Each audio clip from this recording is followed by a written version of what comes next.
1년, 2년 동안은 무지하게 좋다는 얘기예요. 조선은 100조가 넘어갑니다. 방산도 이제 100조를 돌파하려고 하고 있고 엄청난 거예요.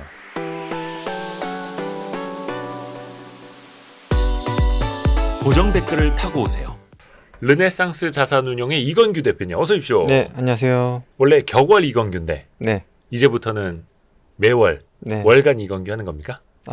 아니요, 그냥 제가 그거 그냥 갑작스럽게 생각이 난 부분이 엮어야 있어서. 되는데.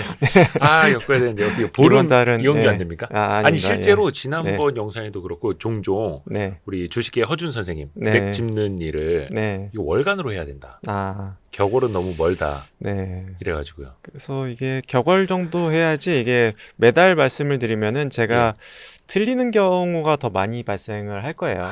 왜냐면 자주 이야기 드릴수록 뭐 더 좋은 부분도 있지만 이게 또 노이즈를 발생시켜 드릴 수 있는 부분도 있고 제가 또 가끔 그럴 때가 있어요. 그러니까 2달이면은 이게 한번 나간다고 얘기를 할까? 그러니까 저도 이게 이야기하고 싶을 때가 있기는 네네네네. 하거든요. 근데 이제 그때 이제 꾹 참아요. 근데 이제 지나고 생각해 보면은 참기를 잘했다라고 생각할 때도 있거든요. 예. 왜냐면은 이게 또 지나고 보면은 또 그냥 좀 단기적인 이슈인 경우도 많이 있고 해서 그냥 2달 정도 모아서 얘기하는 게 낫다라는 생각이 결론적으로는 들기는 했어요. 근데 이번에는 뭐 이게 제가 이제 나오겠다고 얘기했던 게 최근에 이제 특히나 이제 방산이 원전 쪽에서 예. 약간 노이즈가 맞아요, 있었던 맞아요, 부분들이 조금 오해를 좀 풀었으면 좋겠다라고 생각했던 부분들이 좀 커서 그 부분 포함해서 좀 전반적인 시장을 다시 한번 되짚었으면 좋겠다라는 생각이 들어서 제가 이제 나오게 됐습니다. 너무 감사합니다. 너무 네. 감사합니다. 그래서 제가 지금 설득을 못했네요. 네.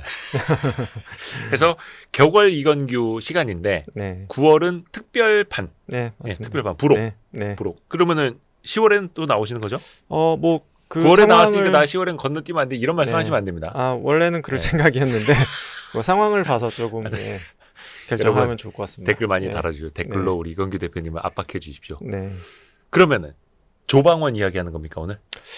뭐 전체적인 저는 큰 틀을 좀 보고 이야기하고 싶어서 네. 이제 나왔고요. 네. 근데 이제 기존에는 전반적인 업종에 대해서 이제 쭉 훑는 작업이었다고 하면은 지금은 조금 더 이제 큰 틀에서 시장의 방향성하고 이제 특정 업종에 대해서 뭐 특히나 이제 제가 조금 집중해서 보고 있는 업종들 위주로 중심을 해서 네. 전반적인 업종을 훑는다기보다는 특정 업종을 좀 더 집중적으로 해서 좋습니다, 조금 좋습니다. 다시 한번 훑어보고 싶다라고 봐주시면 될 것 같습니다. 투자 사이클이 이끌고 있는 증시는 어떤 의미입니까? 우리 장표 좀 넣어주세요. 네, 이게 첫 번째 장표가 이제 투자 사이클이 이끌고 있는 증시라고 해놨는데요. 네.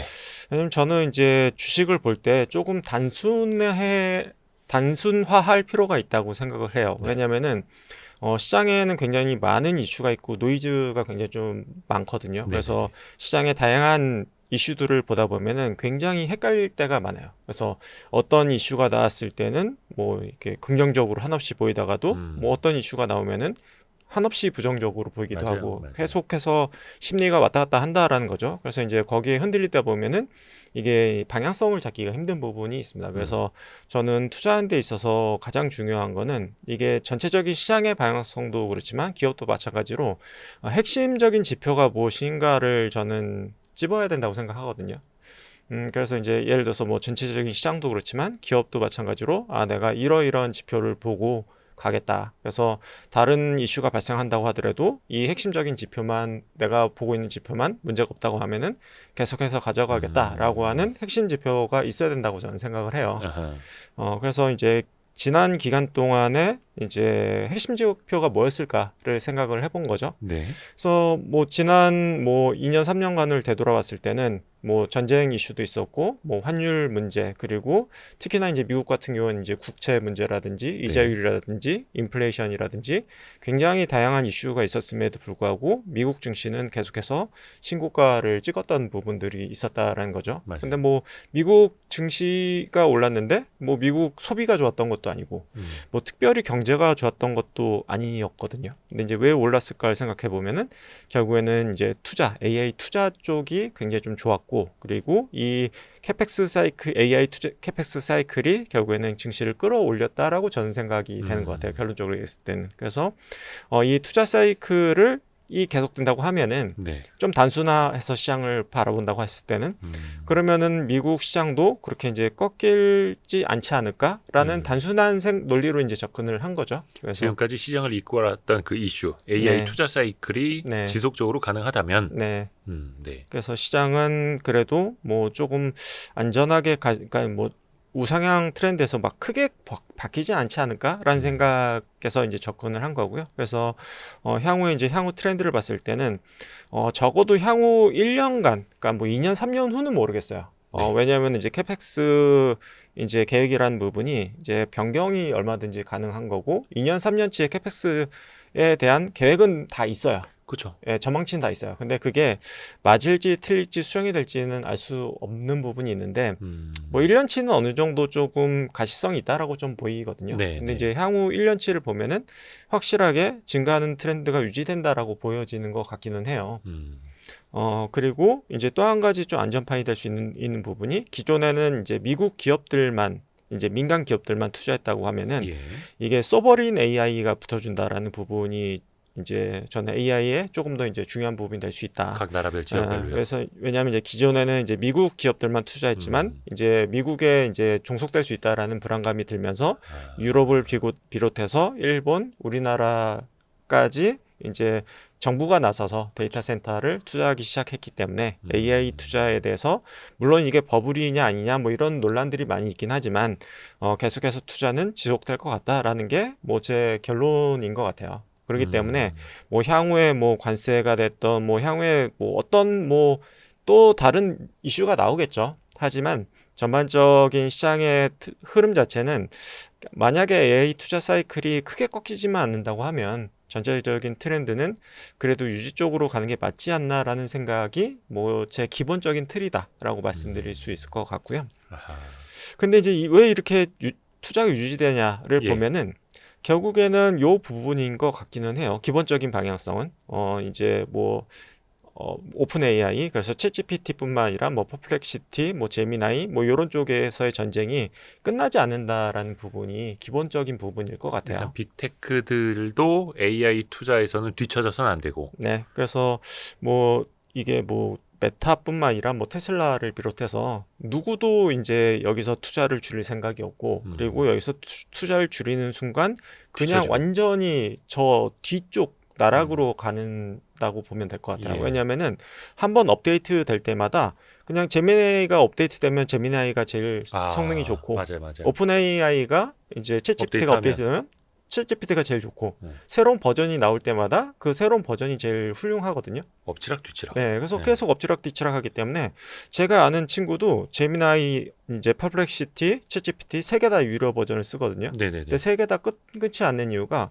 어. 세 개 다 업데이트 될 때마다 성능이 다 좋아지기 때문에 세 개 다 유료 버전을 다 못 끊는다고 얘기를 하거든요. 저도 그 세 개 쓰고 있거든요. 네, 근데 저는 최근에 챗GPT 5를 네. 유료를 끊었습니다. 네, 제미나이 성능이 너무 뛰어나가지고. 네. 근데 이제 그거는 개인적인 취향도 있고 이제 필요에 특정, 따라서. 그러니까 내가 어느 분야에 조금 검색을 많이 하냐에 따라서 거기에 대한 성능이 좀 다른 맞아요, 것 같기는 해요. 네. 그래서 이제 어느 누구도 양보할 생각도 없고 양보하는 순간 도태되기 때문에 그 누구도 투자를 줄일 수 있는 상황은 아닌 것 같다라는 부분이 한 가지가 될 수 있을 것 같고요. 또 이러다가 다음번 뭐 예를 들어서 챗GPT 5.5가 나왔는데 성능이 훨씬 좋다. 이런 것도 네. 이제 제미나이에서 또 갈아타는 거예요. 그렇죠. 네. 네. 그러니까 끝없는 네. 경쟁으로. 그래서 지금은 기차는 이미 출발했고 그 누구도 이제 기차에서 내릴 수 없는 상황이다라고 저는 생각이 된다. 그래서 이게 버블일지언정 그 누구도 이제 내릴 수 있는 상황이 아니다라고 보여지는 것 같고 그 경쟁 상대들은 다 쟁쟁하고 현금이 많다. 저는 이렇게 보여지는 것 같습니다. 그리고 그게 빅테크뿐만 아니라 이제는 유럽이 됐든 대한민국이 됐든 네. 일본이 됐든 또 얼마 전에 보니까 뭐 사우디아라비아, 뭐 아랍에미레이트 다 네. AI 자체적으로 한다고 하고요. 네, 그 수요가 계속해서 더 커질 수밖에 없다. 네. 그리고 M7들이 이제 캐펙스만 이제 집어넣는 게 아니라 뭐 실제로 실적들도 다 좋게 나오고 있어요. 네. 그래서 이제 미국은 이제 돈 되는 AI라고 얘기하고 있는데 요 장표를 보게 되면은 네. 요 부분이 재미있는 것 같아요. 어떤 요 의미죠? 장표가 오른쪽 부분이 이제 매출액이 증가한다라는 부분인데 설문이거든요. 그래서 이제 네. 매출액이 5에서 10% 정도 증가했다라고 하는 설문이 50%를 상회하는 거고요. 요거는 왼쪽이 이제 마케팅 부분에서의 이제 효율성이 나왔다. 그리고 이제 소프트웨어 엔지니어링 쪽에서 효율성이 나왔다라는 부분이고요. 네네. 그리고 이제 왼쪽에서는 비용 감소 부분에 해당되는 부분이에요. 네네네. 그래서 보면은 이제 비용 감소 부분에 더 효율성이 더 높은 것 같아요. 그래서 이제 10에서 20% 정도가 이제 뭐 마케팅이든 재고 관리든 공급망이든 이런 쪽에서 이제 효율성이 나온다라는 부분에 대한 어떤 데이터를 볼 수 있을 것 같아요. 예. 근데 이제 우리는 이렇게 봤을 때 잘 이해는 안 될 거예요. 그러니까 어떤 AI를 했는데 이게 비용이 20%나 절감된다라는 거지? 라는 부분이 그러니까 매출도 늘어나고 비용도 절감하고. 네, 예. 근데 이제 매출액은 5에서 10% 정도. 예. 그리고 비용은 10에서 20% 정도. 이렇게 비용 절감된다. 절감이 더 크네요. 라는 부분이 되겠죠. 근데 저도 요게 조금 궁금해서 이렇게 좀 찾아봤는데 그 팔란티어가 이런 자동화 사례를 좀 많이 보여주는 것 같아요. 근데 우리가 AI라고 하니까 너무 이게 뭐 거창하게 생각을 하지만 이거를 좀 자동화라고 생각을 하면은 조금 더 쉬워지는 부분이 있어요. 그러니까 우리나라는 이미 자동화가 많이 되어 있기 때문에 우리는 피부로 많이 못 느끼는 부분이 있지만 네. 미국은 자동화가 많이 안 되어 있다 보니까 이거를 AI라는 이름을 딱 붙여버리면은 너무나 편하게 받아들이는 것 같아요.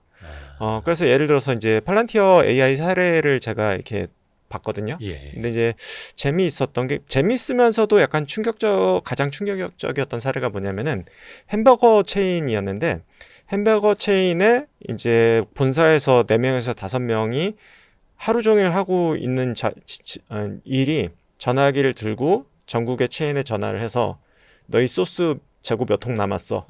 지금 몇 통이야. 몇 주 발주해야 돼. 이거를 하루 종일 전화를 하고 있어요. 4명에서 5명이. 예. 본사 직원이. 그러니까 얼마나 비효율적이며 이 물류라는 부분이 얼마나 상태 관리가 안 되고 있었냐를 이야기하는 부분이거든요. 예. 그래서 그게 이제 단순하게 이제 다 전산화해서 클릭 한 번이면은 가장 가까운 물류센터에서 이제 납품이 되는데 기존에는 그들의 전략은 뭐였냐면은 그냥 그 재고를 최대한 많이 갖고 있는 게 전략이었어요.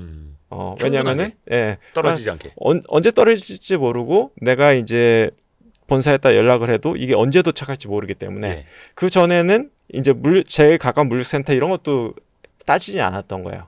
그냥 어디에 센터에 재고이 있는지만 파악을 해서 거기서 보내줬기 때문에 가까운 장소에서 보내준 것도 아니고 그냥 먼 물류센터에서 보내줬던 거죠. 그래서 굉장히 심플하고 우리나라에서는 좀 상상도 하기 힘든 이게 말이 돼? 라고 했던 부분들이 미국은 여전히 아날로그적으로 좀 돌아가고 있었다. 뭐 이렇게 보면 될 것 같아요. 그렇죠. 뭐 예를 들어서 그 점원 아니면 점장한테 네. 재고 몇 개 있는지 일주일에 한 번씩 뭐 이메일로라도 보고하라고 할 수는 있겠으나 거기는 이제 바빠 죽겠는데 빨리 뭐 이제 패티 굽고 햄버거 만들고 해야 되는데 언제 하고 있어? 그냥 전화하면 지금 2통 남았어요. 하고 빨리 끊고. 그게 또 효율이라고 생각을 해왔던 거고. 네, 그래서 진짜 말도 안 되는 일을 하고 있었다. 그 본사 직원 4명, 5명이 전화로 하루 종일 이제 지점에 전화해서 너희 소스 몇 통 있어를 확인하고 있었던 그런 말도 안 되는 상황을 하고 있었다. 여태까지. 뭐 이렇게 보면 될 것 같은데. 그러니까 이걸 이제 자동화하게 되면은 본사 직원 4명, 5명이 없어도 되는 상황이 되는 거죠. 그러다 보니까 이제 비용이 이제 감소가 되는 부분이고, 그리고 약간 조금 더 이제 멋진 사례를 보면은 이제 선박이 이제 항구로 이렇게 들어오게 되면은, 그러니까 기존에는 모든 선박을 다 검수를 해야 됐었는데, 이제 드론이 이제 선박들을 항공 촬영을 해서 그 선박의 이제 선적 수라든지 이제 그 거기에 타 있는 이제 인원들 같은 거를 스크리닝을 해서 이상 징후를 좀 발견하는 게 있더라고요. 그래서 이제 선박이 좀 과적을 했다라든지 이상한 그러니까 이상한 물체가 이제 포함되어 있다라든지 아니면은 선원이 좀 이상한 행동을 한다라든지 이런 것들을 AI로 포착을 해서 이 선박을 이제 알람을 울려가지고 이 선박을 이제 체크하세요. 들어오면은 검사하세요라는 거를 이제 체크하는 AI로 뭐 그런 것들을 이제 AI화해서 모든 선박을 다 검사할 필요 없이 뭐 이런 식으로 이제 효율성을 높이는 거네요. 효율성을 높이는 거죠. 그래서 이제 이런 것들도 이제 AI화한다라고 보면 될 것 같고요. 뭐 또 한 가지 예를 들어드리면은 뭐 코딩 작업 기업이 뭐 얘기는 많이 들으셨을 것 같아요. 그러니까 이제 대리 과장급의 코딩 인력이 네, 맞아요. 불필요하다. 뭐 이런 얘기들 많이 들으셨을 것 같은데요. 작년에도 뭐 그 게임 회사 하는 친구분 사례 말씀해 주시려고 있으시잖아요. 네. 그래서 이제 기존에는 이제 코딩을 하고 이제 디버깅이라고 해가지고 그걸 이제 수정하는 작업들을 많이 해야 됐었고 그런 것들을 이제 대리 과장급들한테 많이 맡겼었던 그런 부분들이 있었는데 그러다 보니까 이제 최근에 이제 2-3년 내에 이제 컴퓨터공학과 출신들을 많이 안 뽑았던 그래서 이제 인력들을 많이 감축할 수 있었던 네. 그런 부분들이 있었는데 최근에는 아예 생 신입을 이제 인턴으로 채용하기 시작을 했다고 하더라고요. 그래서 이제 또 다른 도전이 시작이 됐는데 뭐냐면은 기존에는 이제 부장급의 이제 실력 있는 이제 코딩 전문가가 한 명 있으면 됐었는데 이제는 한 명을 뽑아서 완전 생초보를 앉혀놓고 네가 이제 AI만 가지고 개발을 해봐라는 미션을 주는 거죠. 그래서 이제 실력 있는 개발자가 AI를 가지고 이제 개발을 했을 때의 성과, 아예 생초보가 툴을 가지고 이제 개발을 했을 때 성과를 이제 비교를 해서 만약에 AI 개발 툴이 만약에 성과가 많이 올라와서 정말 생 신입이 만약에 AI 개발 툴로 만약에 어느 정도의 퍼포먼스가 나온다라고 하면은 기존에는 신입을 안 뽑았지만 이제는 부장을 자를 수가 있게 되겠죠. 예, 그래서 이 새로운 도전이 이제 시작이 됐다라고 보면 될 것 같아요. 그래서 또 다른 영역으로 좀 가고 있다. 그러니까 개개인 입장에서는 엄청난 챌린지인데 네, 그렇죠. 기업 입장에서 또 엄청나게 효율화가 되는 거고요. 네, 그렇게 하면서 어떻게 보면 이제 매출도 늘어나지만 비용도 절감을 하면서 AI화한 기업들은 훨씬 더 수익을 보고 있고 그래서 앞에서 말씀하신 것처럼 AI로 인한 투자 사이클은 네, 지속될 수밖에 없다. 네. 이렇게 보시는 거고요. 그래서 그런 쪽에서 이제 돈이 되냐라고 하는 질문에 대해서 미국 기업들은 돈이 된다라는 부분에 대해서 답을 하고 있는 상태고 AI 극이 돈이 됩니다. 네. 네. 그리고 우리나라에는 많이 있지는 않지만 데이터 센터의 효율화하는 뭐 기업들이 굉장히 미국엔 많은 상황이고 데이터 보안과 관련된 회사들도 돈을 많이 벌고 있는 상황이에요. 그래서 이제 그런 기업들도 굉장히 AI와 관련된 투자도 많이 하고 있고 돈도 많이 벌고 있다. 이렇게 이해를 하면 될 것 같습니다. 데이터 센터를 효율화하는 기업들 네. 이런 데들도 뭐 예를 들어서 그 뭡니까 서버렉 막 이런 거 설치해주고 그런 거 관리하는 회사들뿐만 아니라요. 네. 그러니까 이제 데이터가 이게 뭐 저도 이제 정확한 개념이 아닐 수도 있지만 데이터가 이게 분산돼서 이게 저장이 될 수도 있지만 네네. 이게 데이터를 이제 차곡차곡 쌓아서 이게 데이터가 좀 더 많은 데이터를 좀 더 효율적으로 쌓을 수 있게끔, 예, 이렇게 차곡차곡 쌓을 수 있게끔 그걸 이제 소프트웨어적으로 좀 만들 수 있는 부분이 좀 있거든요. 전문 용어로 조각 모음 아닙니까? 예, 그런 개념이죠. 예. 우리 옛날에 윈도우 버벅일 때 조각 모음 그렇죠. 하듯이. 예. 그래서 그걸 이제 그렇게 했을 때 이제 데이터를 저장하는 속도를 더 빠르게 할 수 있는 부분이 있기 때문에 이제 그런 기업들도 지금 많이 돈을 벌고 있는 상태이고요. 근데 실질적으로 이 회사들이 물론 이제 뭐 오픈 AI라든지 아니면은 어딥니까 뭐 퍼플렉시티라든지 그런 AI 서비스로 얼마나 돈을 버는가와 별개로 기업들이 실제로 AI를 도입을 해서 그게 얼마나 수익화 되는가는 우리 비용 세이브 많이 하고 있습니다. 실제 그렇게 대답을 한다. 그거는 이제 뭐 대단한 AI 프로그램이라기보다는 기존의 비효율성 그리고 전산화가 안 되어 있던 미국의 특성에서는 그게 비용 절감으로서 크게 다가오고 있다 이렇게 생각을 하면 될 것 같아요. 우리나라랑은 좀 특성이 좀 다른 것 같다. 저희도 그렇습니다. 심지어 와이스트리트도 거의 지금 유료로 쓰는 AI 프로그램 한 7, 8개 많이 쓰고 있습니다. 그 직원 한 사람 몫을 또 해주는 거죠. 한 사람이 뭐야 몇 인분 이상 해주는 거죠. 네, 맞습니다. 르네상스도 혹시 쓰십니까? 저희도 이제 챗GPT 유료 버전으로 그게 이제 기업에서 저희도 유료 버전을 쓰는 이유가 팀 리더가 그냥 팀원들을 결제를 한꺼번에 일괄적으로 할 수가 있어가지고 되게 관리하기 편하게 되어 있더라고요. 결제를. 그래서 저희는 이제 챗GPT 유료 버전 쓰고 있습니다. 기업 버전이 따로 있어요. 아, 그래요? 기업 버전이? 좋습니다. 자, 그리고 또 어떤 포인트를 또 보고 계십니까? 네. 그리고 제가 이제 두 번째 말씀드리고 싶은 부분은 그러니까 새로운 이제 테마가 좀 중요한 테마가 발생을 했다. 그게 이제 LNG이다. 이제 기존의 이제 투자 사이클을 이끌었던 게 이제 AI 투자 사이클이었는데 네. 이번에 이제 새로 생긴 부분이 LNG 투자 사이클이 생겼다. 네, 이거는 굉장히 좀 중요한 사이클이다라고 생각을 하는데요. 네. 이번에 다들 아시겠지만 이제 유럽하고 한국하고 일본하고 관세 협상이 있었고, 그죠. 그 사이에 이제 미국에서 이제 동일하게 내놓은 청구서가 있었어요. 그거는 LNG를 사가라라고 하는 청구서가 있었죠. 그래서 이제 대표적으로 유럽 같은 경우에는 3년 동안 7,500억 달러의 이제 LNG를 사가라라고 하는 청구서를 내밀었죠. 네.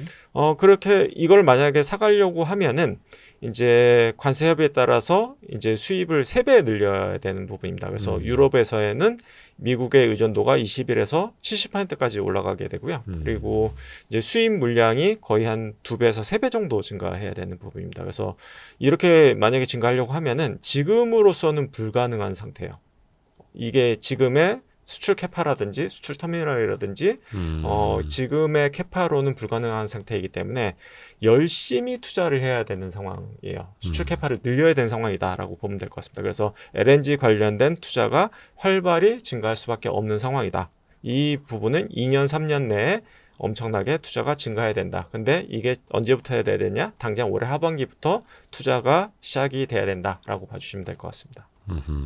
이거는 몇 달 전부터도 우리 이건규 대표님이 격월 이건규 시간을 통해서도 네. 말씀을 해주셨던 겁니다. 제가 작년에도 그렇고. 강조해서 말씀드렸는데 이제 그거랑은 결이 약간 다른 부분이 네. 그때 이제 제가 강조드렸던 부분은 AI 투자가 이제 활발히 되면서 전력이 부족하고 그리고 이제 전력이 부족한데 만약에 전력을 빨리 끌어오려고 하면은 LNG 발전이 활발히 될 수밖에 없다라는 거였거든요. 왜냐하면 이제 석탄 발전 같은 경우에는 너무 이제 공해가 심하고 이제 기존 이제 화력 발전 중에서는 LNG가 그나마 청정 원료이기 때문에 LNG로 갈 수밖에 없고 또 한 가지 같은 경우에는 원전 같은 경우에는 한 8년 정도 걸리지만 LNG 같은 경우에는 뭐 한 3년 정도 오면 빨리 지으면은 3년에서 5년 정도 오면 지을 수 있기 때문에 지금 당장 대안은 LNG밖에는 없는 상황이었어요.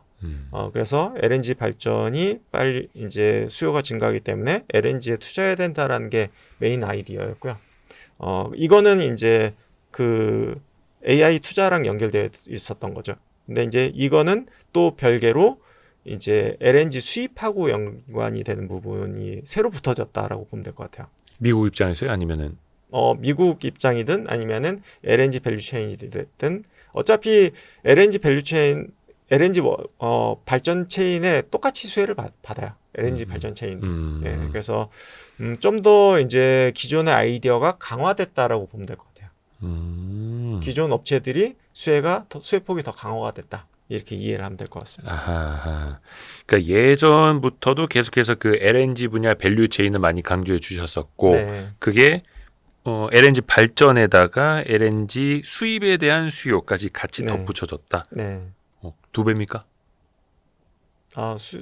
수요가 더 많이 증가했고, 네. 그리고 이제 관련된 기자재 관련된 수요가 더 많이 증가할 것 같다라는 부분이 이제 핵심 아이디어가 될 것 같습니다. 이게 기자재도 굉장히 많지 않습니까? 조선에 들어가는 뭐 LNG 창도 있고, 뭐 피팅 밸브도 있고. 네. 특히 어느 쪽을 그럼 주목을 하시는 거? 뭐 강관도 있고. 일단 당장은 LNG 터미널 발주가 조금 이루어져야 될 것 같아요. 왜냐하면 수출 터미널이 재개가 돼야지만이 이제 수출을 할 수가 있기 때문에 그래서 이제 수출 터미널 관련된 뭐 피팅 같은 것들의 수요가 나오지 않을까라고 기대를 하고 있습니다. 지금 현재. 그래서 그쪽에 수요가 발생을 하게 될 것 같고요. 그래서 여기 차트를 잠깐 보시면은 네. 이제 미국의 LNG 수출 현황 그래프를 보면은 이게 미국 이제 EIA 이제 자료인데요. 네. 2023년도 대비했을 때 뭐 2030년도 됐을 때는 뭐 수출 물량이 한 2배 정도 가량 증가해야 된다라는 그래프이거든요. 그래서 수출 물량이 이렇게 증가하려고 하면은 결국에는 많이 캐고 많이 지어야지만이 수출할 수 있다라고 터미널을? 봐주시면 될 것 같아요. 그래서 에카 플랜트도 많이 지어야 되고 뭐 보냉제도 많이 써야 되고 플랜트 관련해서는 엄청나게 수요가 증가해야 된다라고 봐주시면 될 것 같아요. 그래서 배도 많이 만들어야 되고 뭐 관련된 밸류체인들은 다 수혜다 이렇게 봐주시면 될 것 같고요.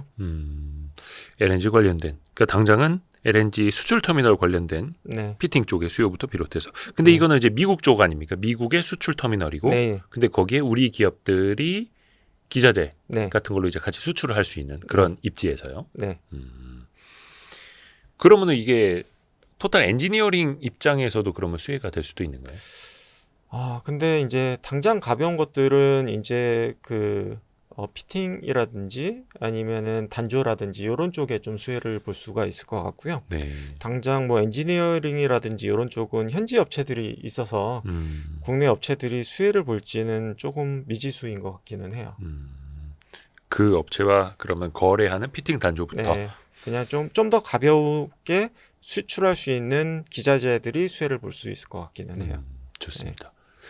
그리고 이제 뭐 LNG 선수주 당연히 가능할 것 같고요. 그리고 뭐 당연히 계속해서 얘기가 됐던 군함이라든지 이제 잠수함이라든지 이런 쪽에 이제 조선 쪽의 수혜도 추가적으로 가능할 것 같아서 조선 쪽이 조금 모멘텀이 좀 둔화되나 뭐 그런 부분이 있었지만 뭐 실질적으로 그리고 우리가 뭐 기대만 있었지 조금 약간 쭉 늘어진 듯한 느낌이 있었는데 뭐 실질적인 뉴스가 이제 하반기 때 나오지 않을까라는 기대감이 점점 커지고 있는 것 같고요.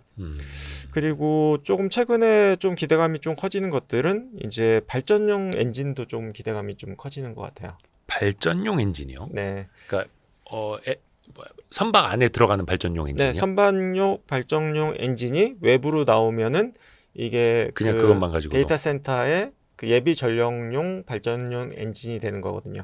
그렇죠. 그게 배에 있으면은 배의 전기용 엔진이 되는 거고 그게 이제 선박으로 들어가게 되면은 아까 얘기했듯이 예비 전력용이 되기도 하고 그거를 전기를 만들어서 모터를 써서 이제 추진력을 얻어서 중소형 선박에는 추진 엔진으로 쓰이기도 하고요. 네. 그러니까 주 엔진 있고 부 엔진 대부분 이제 큰 배에서는 부 엔진이 발전용이고 큰 배에서는 작은 배에서는 전기용으로 써요. 그쵸? 전기용 내부 발전용. 내부 전기용으로 쓰이고 주 엔진은 주로 뭐 LNG라든지 이런 그쵸. 게 쓰이고요. 근데 네. 그 큰 배에서 내부 발전용으로 쓰이던 걸 따로 떼내서 데이터 센터 옆에다 붙여 놓으면은 그게 이제 비상전력용. 비상전력용이 되는 거죠. 근데 이제 그쪽에서 수요가 많이 증가하고 있는 상태고 그래서 이제 많이 오르기는 했어요. 엔진 회사들이. 근데 엔진 회사들이 지금 수요 초과 상태이기 때문에 뭐 상당히 좋은 상태다 이렇게 봐주시면 될 것 같고요. 그러니까 그 한미 정상회담 이후에도 조선주가 잠깐 쉬는 듯했지만 네. 뭐 일부 특히 이제 엔진 관련주들은 막 두 자릿수 네. 이상 그리고 또 현대중공업 미포조선 그 합병 소식 이후에도 엔진 관련주들이 막 슈팅 나오는 것들이 좀 있었고요. 네.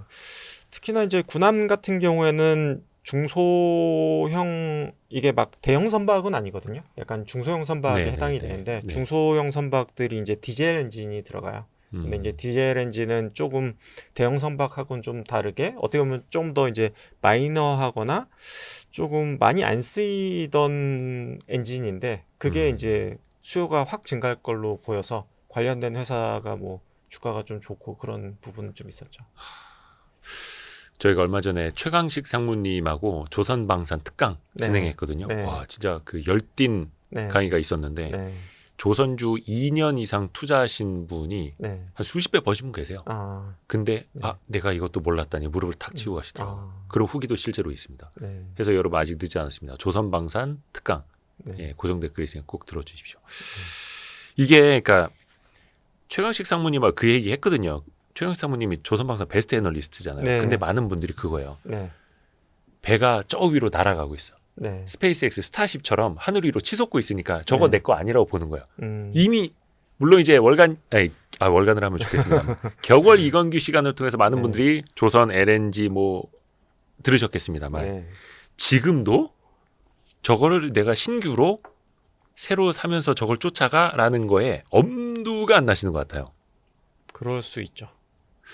그래서 이제 그런 거 있지 않습니까? 많이 날아간 주식은 이제 보유자의 영역이다. 네. 근데 그러면은 아직도 보유자의 영역이 아니라 신규 매수의 영역이다라고도 볼 저는 수 있는 거예요. 신규 매수의 영역에 해당된다고 보고 있어요. 네. 그러니까 이게 주식 투자 잘하시는 분들은 2배 올랐건 5배 올랐건 그건 중요하지 않다. 네. 지금 오늘 이 시점에 산다면 살 것이고 네. 판다면 팔 것이냐 그것만 보면 된다 이렇게 말씀하시잖아요. 그렇죠? 네. 그런 관점이에요. 네. 아니 어쩜 이렇게 심플하게 대답을 하시지? 맥을 짚어보면 네. 여전히 팔딱팔딱 뛰는 겁니까? 근데 뭐 당장은 예를 들어서 뭐 9월 달에 조정받고 뭐 그럴 수는 있겠죠. 근데 제가 보는 관점에서의 매수는 예를 들어서 한 1년 반 봤을 때 앞으로. 예. 왜냐면 이제 3분기 봤을 때, 4분기 봤을 때, 그리고 내년을 봤을 때 오히려 수주나 실적에 대한 기대감이 더 큰 것 같아요. 그러니까 상반기 실적보다 하반기 실적이 더 좋고, 그리고 수주 모멘텀이 하반기 때 더 셀 걸로 보고 있기 때문에 그렇게 봤을 때는 뭐 굳이 주식을 안 살 이유가 없다라고 보여지는 것 같아요. 근데 다만 뭐 중간에 뭐 또 어떤 이슈가 발생할지 모르니까 주가는 뭐 당장 예를 들어서 내일 떨어질지 오를지 모르니까 한 달 후에 뭐 떨어질지 안 떨어질지 모르겠어요. 근데 뭐 이제 6개월, 1년 봤을 때는 뭐 여전히 좋게 보이기 때문에 주식을 안 들고 갈 이유는 없다. 뭐 이렇게 보여지는 거죠. 그래서 사실 조선주라는 게 수주가 있고 그 다음에 실적이 나오고 네. 또 수주가 계속 나오면서 실적이 쌓여서 올라가고 이게 베스트 케이스인데 네. 사실 2022년만 하더라도 이게 슈퍼사이클의 초입이야 아니야 막 논쟁 되게 많았잖아요. 네. 23, 24까지 왔고 25까지도 그게 이제 이어지고 있는 건데 네. 그럼 거기에서 실적의 수주에 지금 선순환하고 있는 국면이라고 근데 보시는 이제 조선 같은 경우에는 한 가지 말씀드릴 수 있는 부분은 지금 막 슈퍼 사이클은 아니에요.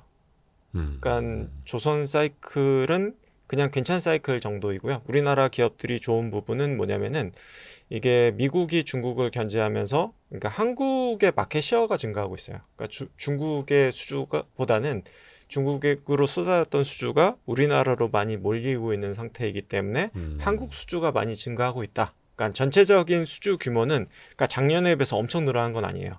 그냥 우리나라 수주가 많이 늘었다. 이렇게 봐주시면 될 것 같고요. 그리고 이제 기존에 없었던 군함이라든지 잠수함이라든지 이런 것들이 이제 붙어주면서 기대감이 증가하고 있는 상태다라고 보면 될 것 같아요. 최강식 상무님이랑 같은 말씀하시네요. 네. 슈퍼 사이클이 아니라 네. 긴 사이클이다. 네. 초장기 사이클. 네. 그리고 이제 뭐 LNG 엔진이라든지 이런 쪽으로 친환경 쪽으로 가면서 우리나라가 조금 두각을 받는 부분이 있는 부분도 존재하고요. 좋습니다. 해서 그게 이거 사이클 끝나나 싶었는데 또 하나가 붙고 네. LNG가 붙고 LNG 추진선이 붙고 네. 그러니까 운반선 추진선이 붙고 또 미국에서 이제 중국의 상선도 막 제재한다고 하니까 유럽의 선사들이 그러면 네. 이제 중국에 안 맡기고 한국에 맡길까 또 이러고 네. 군함까지 붙을 수 있고 네. 그래서 앞으로 1년 반 네. 정도를 보여주신다라는 거죠. 뭐 하반기부터 모멘텀이 본격적으로 특히나 이제 뭐 LNG 투자라든지 원전이라든지 이런 것들이 하반기부터 본격적으로 개화할 거로 저는 보고 있기 때문에 뭐 내년까지 쭉 좋아질 것 같다 이렇게 보고 있습니다. 그러니까 혹자들은 이제 개화 꽃이 피어서 네. 이제 꽃이 지는 거 아니냐, 열매가 맺히는 거 아니냐, 이파리가 그러니까 나오는 거 아니냐 했는데 꽃이 피기 시작한다는 거죠. 이제 네. 와. 왜냐면은 이제 LNG 투자가 2배 증가해야 되는데 아직 투자가 나온 게 없어요. 아까 네. 그 말씀하신 인프라 측면에서 네. LNG 인프라, 네. 수출 인프라 네. 측면에서 그렇기 때문에 이제 투자가 본격화돼야 된다라는 거고 원전도 지금 나온 게 아무것도 없어요. 이제 투자하기 시작하는 초입에 있기 때문에 뭐 그게 이제 하반기 나올지 예를 들어서 내년 나올지 이거는 몰라요. 원전이요? 네. 자, 그럼 원전으로 한번 들어가 보시죠. 네. 원전 르네상스라고 써주셨네요. 네. 르네상스 자산운용에서. 네. 네. 그래서 저는 원전도 상당히 눈여겨볼 만하다 이렇게 예. 생각을 하고요. 예. 그 핵심 근거가 이 부분인 것 같아요. 그러니까 원전이 지금 미국에서 한 95기 정도가 있는데 요거를 이제 뭐 트럼프 대통령이 이제 400기까지 늘리겠다. 2050년까지 네, 이렇게 네, 네. 한 상태예요. 4배 정도 늘리겠다라고 얘기를 하고 있는데 이게 정말 400기를 늘릴지 100기를 늘릴지 뭐 정권이 바뀌면 또 뭐 어떻게 바뀔지는 뭐 확실히 알 수 있는 부분은 아니에요. 확실한 거는 어찌됐든 뭐 미국도 몇십 년 동안 원전을 안 늘려왔던 거를 다시 이제 늘리는 쪽으로 정책 전환이 됐다라는 부분이 중요한 부분일 것 같고요.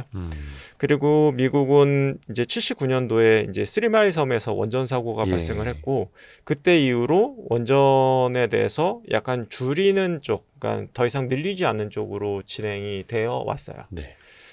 그러다 보니 이제 또 한 가지 부분은 그러니까 이제 웨스팅하우스가 2017년도에 이제 파산을 했거든요. 네네네. 그러면서 이때 선언을 했던 게 우리는 원전 설계만 하고 더 이상 짓진 않겠다라고 선언을 했어요. 당시 뭐 파산 보호 신청해갖고 그 다음에 이제 대주주가 바뀌었던 거죠. 네. 그래서 마침 80년도부터 지어진 것도 없었고 웨스팅하우스가 2017년도부터는 짓지 않겠다라고 선언을 해놓은 상태이기 때문에 만약에 이제 올해부터는 이제 올해 하반기나 내년부터는 다시 한번 이제 원전을 지으려고 할 텐데 근데 미국에서 지을 수 있는 회사가 있냐를 생각했을 때는 마땅치 않다는 거죠. 그러니까 웨스팅하우스는 이제 설계만 하는 회사이고 기초 기술이고 이거를 이제 지어야 되는데 막상 몇십 년 동안 미국에서는 지었던 적이 없고 그러면은 누가 지을 거냐를 봤을 때는 결국에는 한국 회사랑 손을 잡을 수밖에 없지 않을까라는 게 기본 아이디어다라고 생각을 해주시면 될 것 같고요. 그리고 제가 이제 이 다음 페이지 보여드릴 텐데 네. 이 다음 페이지가 저는 되게 중요할 것 같아요. 어떤 의미예요, 저거는? 이게 보면은 이제 국가별로 원전 가동수와 건설 중인 원전 그리고 이게 이제 수출국인지 수입국인지 뭐 이런 부분들을 구분해 놓은 표이거든요. 예. 그래서 보면은 빨간색이 그러니까 그러니까 수출국을 의미해요. 프랑스, 그래서, 러시아, 네. 한국. 그래서 이제 여기서 이제 원천 기술도 있으면서 수출을 하는 기업은 나라는 미국하고 프랑스하고 러시아 3개 나라밖에 없어요. 전 세계적으로. 그러니까 되게 희소하죠. 네. 근데 수출국으로 추가가 되어 있는 거는 중국하고 한국하고 캐나다 정도인데 캐나다는 수출국이 맞아요. 예. 원천 기술도 있거든요. 네. 근데 사실 캐나다는 몇십 년 전에 이제 수출을 포기했어요. 그게 좀 약간 청정 원료로 가자라는 부분도 있었고 약간 기술적인 결함 뭐 이런 이슈도 좀 있었고 해서 캐나다는 이제 원천 기술 보유국임에도 불구하고 이제 수출을 포기했기 때문에 지금 여기서 수출국에서 이제 제외를 해야 되는 부분이 있고요. 그리고 이제 중국 같은 경우에도 사실 미국하고 프랑스하고 캐나다로부터 원전을 도입한 사례가 있어요. 그래서 이제 수출을 했지만 파키스탄에 딱 한 번 수출을 했어요. 그리고 사실 선진국에는 수출을 절대 못합니다. 네. 왜냐하면은 우리나라와 마찬가지로 안보 해외에서 측면도 있고. 그러니까 수입한 네. 그러니까 기술 수입해서 자국화한 거이기 때문에 아, 완전히 원천 기술 갖고 있다고 하기가 되게 애매한 거예요. 특허 측면에서. 네, 그렇죠. 그렇게 봤을 때는 완전히 프리하고 지금도 활발하게 수출할 수 있는 거는 미국, 프랑스, 러시아밖에 없다. 그리고 자국화한 나라가 중국하고 대한민국 정도가 있는데 중국은 이제 약간 체계적인 문제도 있고 이게 기술적인 논란 여지도 있기 때문에 수출국이라고 하긴 하지만 파키스탄 딱 한 군데 수출했고 수출이 그렇게 활발하지 않다. 자국 위주로 되고 있다라고 보면 될 것 같고 우리나라도 수출국이라고는 하지만 사실은 현실적으로는 UAE밖에는 현재로서는 수출한 데가 네. 없다. 예. 그리고 체코를 이제 수출을 받은 거죠. 그래서 이제 2군데 이상 그 자국화해서 2군데 이상 수출한 국가가 우리나라밖에 없어요. 그리고 일본 같은 경우에도 이제 자국화했고 인도 같은 경우에도 자국화를 한 거예요. 그러니까 외국 기술을 도입을 해서. 네. 근데 그냥 자국에만 하고 있고 일본 같은 경우에도 딱 한 번 수출했어요. 그러니까 중국에 딱 한 번 수출했고 이제 한 3번에서 4번 정도 해외 수출을 하려고 하다가 이제 실패를 했고 그리고 2011년도 이제 후쿠시마 원전 사고 발생 이후에는 아예 수출을 그냥 포기했어요. 네. 그러니까 수출을 중단을 하고 자국에도 이제 더 이상 확장하지 않겠다라는 쪽으로 돌아선 상태이거든요. 그래서 보면은 이게 자국형으로 돌아서고 이 수출국 캐나다도 없어지고 지금 중국도 사실 완전한 수출국이라고 하긴 애매하고 하면은 이 빨간색으로 되어 있는 미국, 프랑스, 러시아, 한국 정도가 수출국이에요. 그러면 되게 희소하죠. 네. 근데 보면은 이제 수입국들을 볼게요. 러시아가 제3국에는 되게 많죠. 네. 그래서 수출국 중에서는 러시아가 가장 넘버원 경쟁력을 갖고 있는 국가다라고 보시면 될 것 같아요. 네. 근데 이제 재미있는 게 UAE를 우리나라가 이제 수주를 할 때 그 적어놓은 이제 가격이 있거든요. 이때 네. 이제 프랑스랑 미국하고 한국이 수주에 참여했어요. 네. 근데 이제 가격 기준으로 봤을 때는 프랑스가 100을 적어냈었고요. 이제 미국이 90을 적어냈고 우리나라가 50을 적어냈어요. 아랍에미레이트 때요? 네, 체코 때가 아니라? 네. 체코 때가 아니라 체코 아랍에미레이트 때도- 때부터도 차이가 그렇게 많이 났었다. 비슷하게 적어냈다고 보면 될 네, 것 같아요. 네, 네. 예. 그래서 이제 그 정도의 이제 가격 차이가 발생을 한다라고 보면 될 것 같고요. 그리고 러시아가 우리나라랑 가격이 약간 비슷한 수준이라고 보면 될 것 같아요. 그래서 이제 미국하고 프랑스는 우리나라를 선진국 시장에 껴주면 안 되는 상황이에요.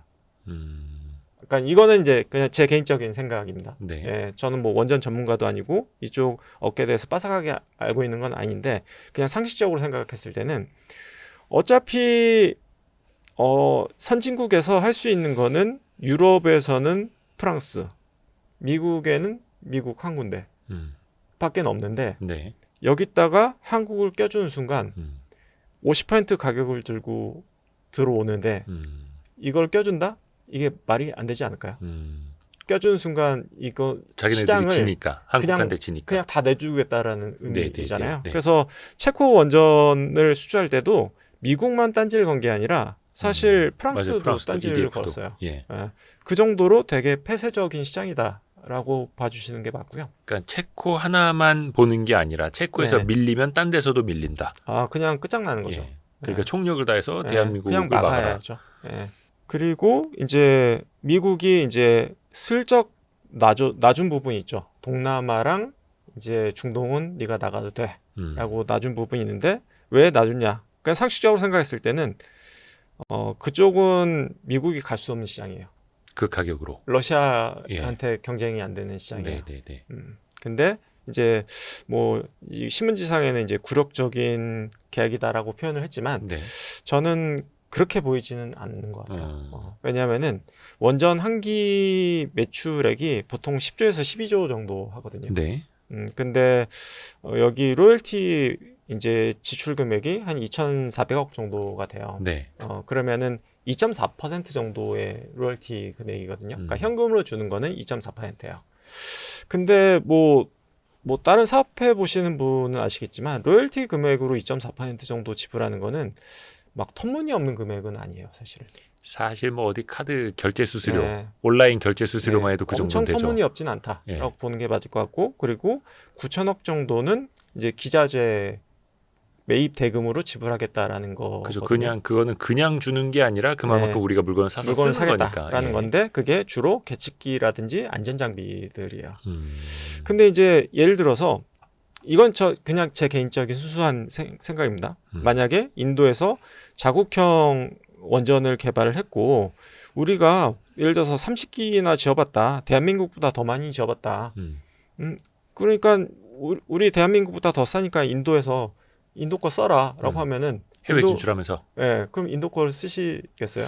처음엔 그거는 못 믿지 않을까요? 못 믿죠. 못 하죠. 그게 뭐 다른 뭐 석탄 발전소 하나 짓는 것도 아니고 원전인데. 근데 예를 들어서 웨스팅하우스 안전장비 쓸게 써볼래? 라고 하면은 조금 구미가 당기지 않을까요? 그러니까 웨스팅하우스의 기술 검증 받은 걸 그들의 안전장비 써서 안전장비를 계측기 쓰고 해서 바탕으로 쓸게 라고 하면 그럼 쓰지 조금 이제 않을까요? 그레이드가 좀 더 높아 보이긴 하죠. 그러니까 저는 이게 양면성이 있다고 봐요. 그러니까 대한민국이 예. UAE나 뭐 네. 체코 이제 막 수주한 그 커리어는 있지만 뭐 예를 들어서 유럽 시장이라든지 어디 미국을 진출을 할 때 너네 어디 기술 바탕으로 하는데 저희 뭐 한국이랑 UAE 잘 돌아가고 있고요. 그뿐만 아니라 근데 그게 아니라 웨스팅하우스 부품 다 쓰고 있는 거예요. 라고 할 수 있다라는 안전 거죠. 다 웨스팅하우스 기반으로 우리 기술 다 가져온 거고 그리고 그쪽 핵심 장비 쓰고 있으니까 너희 걱정하지 마라고 하면은 오히려 뭐 근데 값은 반가 가격이야 라고 하면은 마케팅이 되지 않을까요?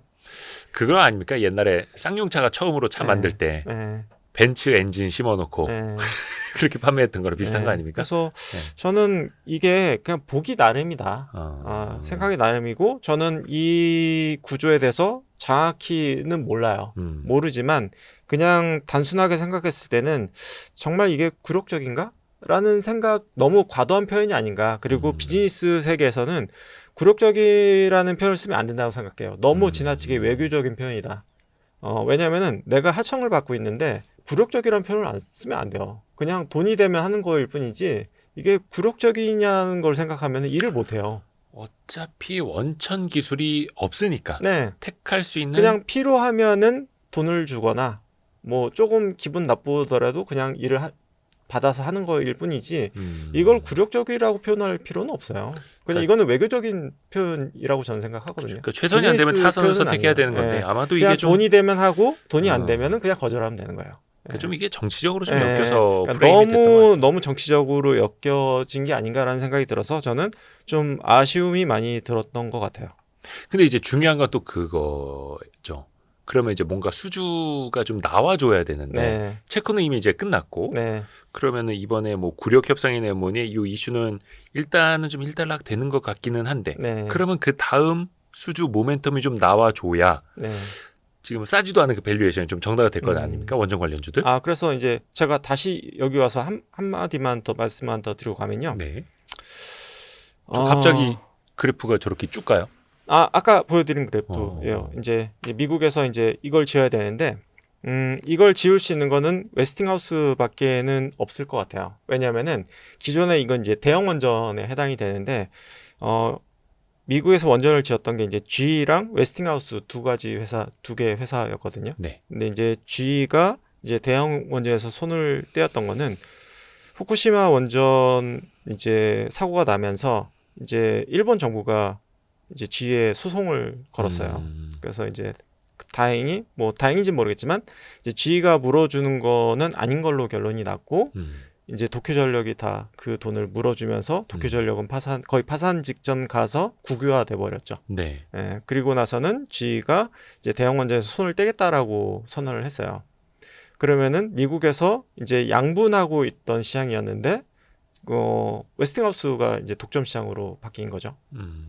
그러면은 이 시장, 그러니까 이 커지는 시장에서 그러니까 한전이 가서 역할을 해도 되지만 아까 LNG 시장 얘기했듯이 웨스팅하우스에 그냥 기자 납품해도 돼요. 그러니까 꼭 원팀으로 가야 되는 건 아니에요. 그냥 웨스팅하우스에 기자재 납품하는 업체들은 한전이 안 나가도 수혜를 볼 수가 있어요.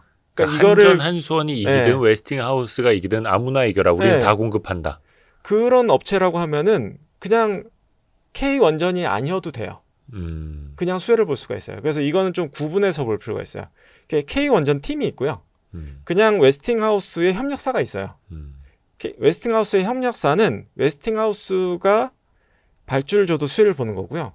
K원전팀이 승리를 해도 거기에 따라가서 수혜를 볼 수가 있어요. 그래서 여기에 대한 구분이 좀 시장에서 구분이 안 되는 것 같아요. 그래서 문제는 뭐냐면은 K원전이 돼야지만이 마치 미국 시장에서 수혜를 받을 것처럼 착각을 하고 있는 것 같은데 웨스팅하우스의 협력사면은 그냥 웨스팅하우스가 수주를 받으면은 수혜를 보는 거예요. K원전이 수주를 못 받는다고 하더라도.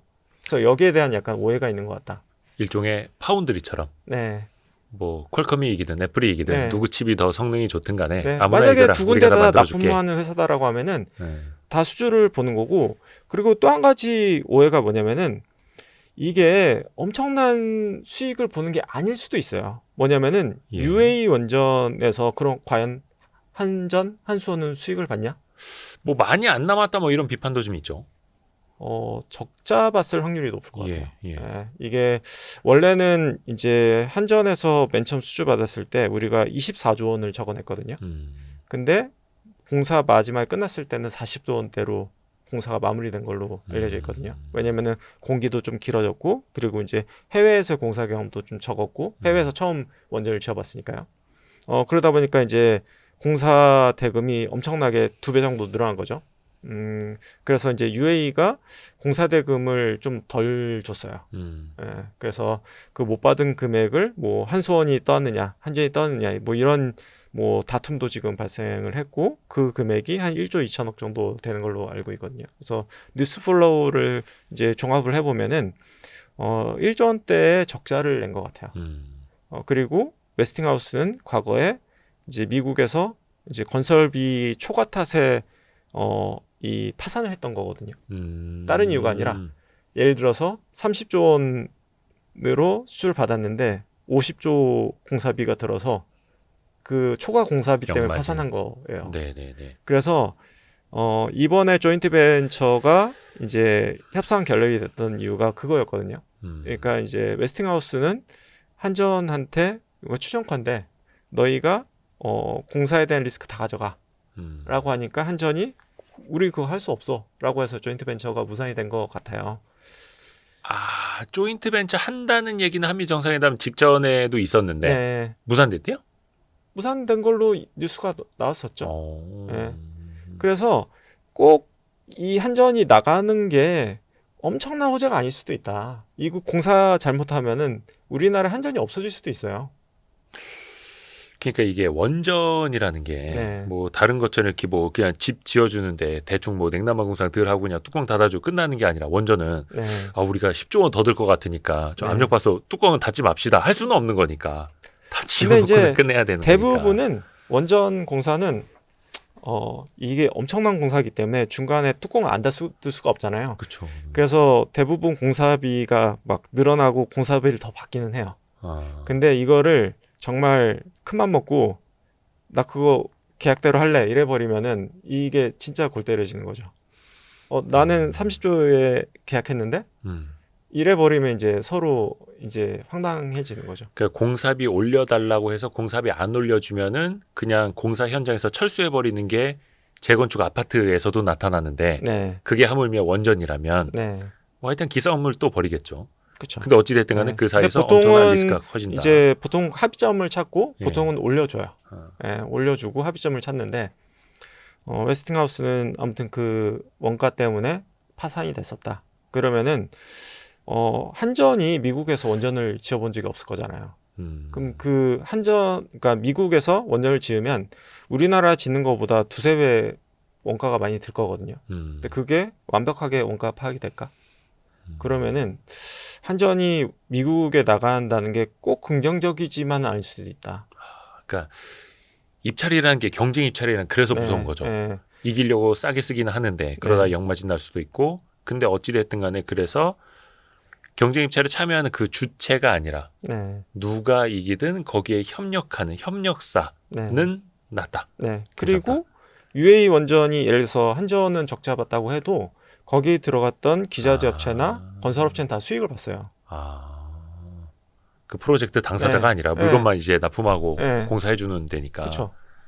그래서 사실은 꼭 한전 원팀일 필요도 없고 그러니까 원전을 볼 때 그리고 꼭 K 원전일 필요도 없다. 그냥 전체적인 시장을 누가 수혜를 보느냐가 중요한 거지. 너무 K 원전에 몰입되어 있거나 K 원전이어야 된다. 뭐 이런 생각을 할 필요는 없고 이건 좀 분리해서 볼 필요는 있다. 그리고 K 원전은 제가 볼 때는 SMR하고 제3시장은 K 원전 그리고 선진국 시장은 기자재 위주의 시장 이렇게 분리해서 보는 게 합리적이다라고 저는 생각을 하고 있습니다. 한전이 나갈 가능성은 좀 높지 않게 보는 게 합리적이다. 왜냐하면은 미국이 종주국인데 한국형 원전을 들인다는 게 말이 될까요? 뭐 군함도 뭐 한국에서 만든다고 하면 네. 뭐 예. 저는 원전은 말이 안 된다고 생각해요. 그래서 네. 일단은 가능성이 높은 쪽에다가 투자하는 네. 게 맞다. 네. 그런 말씀이시고. 네. 오, 좋습니다. 그래서 이게 원팀일 필요도 없고 K 원전일 필요도 없고 너무 아니, 몰입하지 뭐 그게 마라. 되면 좋긴 하지만 네. 너무 댓글에 그게 아니면은 다 매국노라고 쓰일까봐. 그게 아니면은 우리나라 원전이 다 망할 것처럼 그렇게 생각할 필요는 없다. 그렇죠. 예. 돈은 예. 벌면 된다. 그게 되면 좋지만 그게 된다고 해서 한전이 꼭 돈을 번다는 보장도 없는 거고 이 좀 넓게 생각했으면 좋겠다. 글쎄. 네. 그래서 어떤 취지인지 우리 구독자분들은 이해하실 겁니다. 네. 뭐 매국노 아닙니다, 여러분. 네. 저는 오해하시면 안 됩니다, 여러분. 네. 한전이 잘 됐으면 좋겠고 뭐 수주하면 좋죠. 왜냐면은 한전이 수주했을 때 장점이 뭐냐면은 우리나라 기업들한테 무조건 발주가 나간다는 게 장점이에요. 근데 이제 웨스팅하우스가 되면은 좀 나눠서. 이제 우리나라 기업들이 특히나 이제 우리나라 기업들은 웨스팅하우스 입장에서 봤을 때는 또 경쟁사로 보이는 부분이 있거든요. 특히나 이제 건설사들 같은 경우에는 경쟁사로 좀 보는 부분이 있을 수 있어요. 그래서 우리 건설사를 안 쓸 수도 있고. 우리 건설사 안 쓸 수 있어요. 그렇죠, 그렇죠. 근데 기자재라고 해야 될까? 그쪽이라면 또 다른 얘기죠. 그거는 갖다 네. 써왔어요. 좋습니다. 왜냐하면 과거의 사례를 보면은 그렇죠. 우리나라 기자들 갖다 써왔고, 근데 건설 회사는 잘 사용을 안 했었어요. 그래서 그 레퍼런스가 있는 기업인가를 꼭 봐야 되는 그렇죠. 거고요. 원전까지 우리가 이야기로 들어봤습니다. 그래서 그냥 원전은 오해가 많은 것 같아서 제가 뭐 좀 길게 부연 설명을 좀 했고요. 그리고 뭐 마지막으로 조금 정리를 다시 조금 해보면은 좋습니다. 이게 이제 시장이 있냐라는 부분이잖아요. 네. 근데 이제 아시아 주요국들의 대형 원전 건설 계획을 보면은 그래도 이제 시장이 있다라는 거예요. 뭐 이제 여기 보면은 뭐 물론 이제 선진국 시장이 제일 크죠. 그리고 중국 시장이 제일 커요. 예. 근데 이제 이건 우리가 먹을 수 있는 시장이 아니니까. 근데 우리가 현실적으로 먹을 수 있는 시장은 기타 신흥국이다. 네. 이제 기타 신흥국 시장만 해도 그 시장이 작지 않다. 그래서 요게 우리 한수원이 먹을 수 있는 시장이 현실적인 시장이 될 것 같다라는 부분이 될 것 같고, 네. 그리고 SMR은 이제 미국과는 별개로 우리가 단독적으로 가서 먹을 수 있는 시장이기 때문에, 그리고 향후에 대형 원전보다도 어떻게 보면 더 성장성이 더 클 수 있는 부분이기 때문에 이 부분에서 좀 성과를 좀 드러냈으면 좋겠다라는 생각을 갖고 있는데, 이 부분에 있어서는 또 경쟁자들이 상대적으로 더 많아요. 네. 그래서 이쪽에서의 성과는 좀 지켜봐야 될 것 같다라는 게 원전 쪽에서의 결론입니다. 그러게요. 원전도 그래서 어떻게 보면은 한미 정상회담 직전에 여러 가지 막 기사들이 나와서 어지러웠을 때 전문용어로 이제 털리신 분들이 좀 계시고, 그때 이 표현이 어떻게 될지는 모르겠습니다. 하여튼 잘 버텨내신 분들, 그런 또 이제 어떤 미래가 올지는 일단 한번 지켜보는데, 이건규 대표님은 그래도 긍정적인 방향으로 보고 뭐 시간은 좀 걸릴 수 있을 것 같아요. 뭐 당장 올해 하반기 때 언제가 될지, 뭐 어떤 업체가 수주를 받게 될지, 뭐 얼마나 나올지, 몇 기가 나올지, 이런 부분들은 불확실성이 커요. 근데 이제 전체 시장에 대해서 조금 다들 좀 시장에 오해가 많은 것 같아서 제가 좀 정리를 하고 싶었어요. 그러니까 이게 K 원전의 의미라든지 뭐 이런 부분에 대한 조금 시장에 오해가 많은 것 같아서 좀 정리를 한번 하고 싶었고, 그리고 시장이 뭐 이 시장만 해도 충분히 먹을 수 있는 부분이 많고 크다, 충분히 먹을 부분이 있다라는 부분도 좀 이야기 드리고 싶었고요. 좋습니다. 해서 오늘은 AI 그리고 LNG, 조선에 이어서 원전까지 맥을 굵직하게 짚어주셨습니다. 너무 감사드립니다. 그리고 뭐 엔터 부분도 조금. 엔터 있어요? 엔터는 어떤 얘기입니까? 엔터는 뭐 저는 조금 큰 변곡점이 될 만한 특이점이 왔다라고 생각되는 부분이. 좋은 의미의 특이점이요? 좋은 부분의 이제 특이점인데. 뭐 K-팝 데모넌터스는 보셨겠죠? 당연히 봤습니다. 네네. 근데 이제 되게 의미 있는 변화가 요 부분인데요. 이제 뭐 이게 서구권의 관람객 추이입니다. 그래서 보면은 모객수 전망인데요.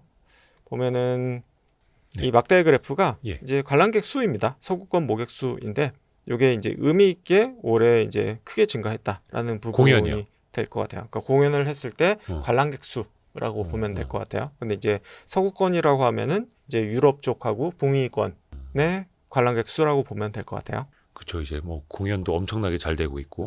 그래서 뭐 뉴스도 보면은 이제 뭐 블랙핑크가 이제 11만 명 관객을 이제 불러 모았고. 장난 아니던데요. 그리고 이제 스트레이키즈 같은 경우에도 이제 빌보드 앨범 차트 7연속 1위. 그러니까 앨범 낼 때마다 앨범 차트에서 1위. 스트레이키즈 같은 경우에는 정말 의미가 있는 것 같아요. JYP 친구들이죠? 네, 맞습니다. 그래서 국내보다도 어떻게 보면 해외에 좀 더 인기가 있는 뭐 그런 그룹 중에 하나다라고 보면 될 것 같고요.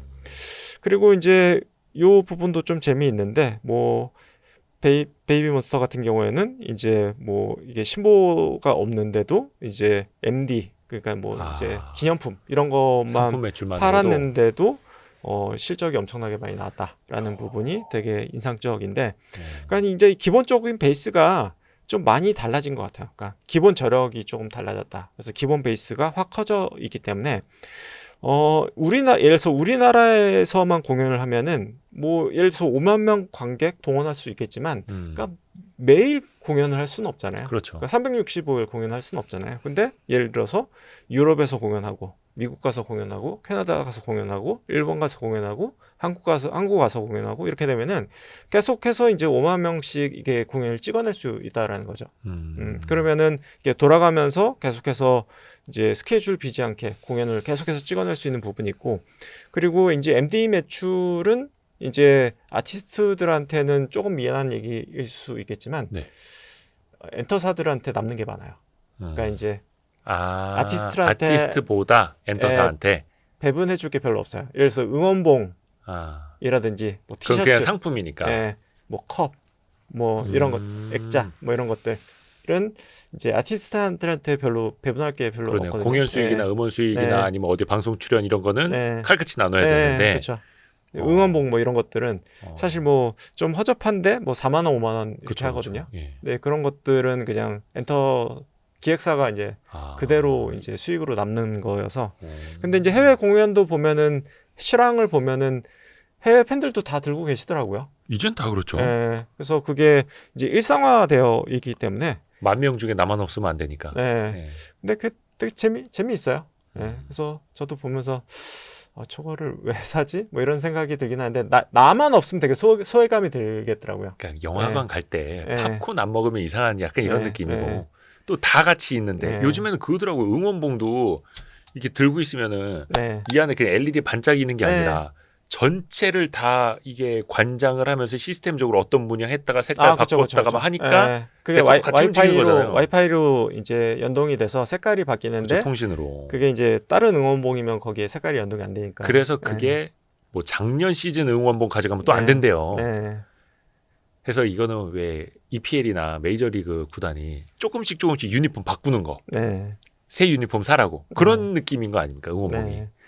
돈이 되네 확실히 MD가. 네. 그래서 확실히 조금 저변 자체가 달라졌다. 그래서 뭐 K-팝 데몬 헌터스 나오면서 뭐 묘한 시점이긴 한데 좀 겹쳐지면서 K-팝의 약간 특이점이 진짜 온 게 아닌가라는 생각이 좀 드는 것 같아요. 확실히 저변 자체도 확실히 달라졌고 위상 자체도 조금 달라졌고 그리고 곡 자체도 뭔가 변화도 좀 많이 생긴 것 같아요. 그래서 이제 곡을 우리나라에서만 쓰는 게 아니라 전 세계에서 다 곡을 받다 보니 좀 글로벌화 된 것 같아요.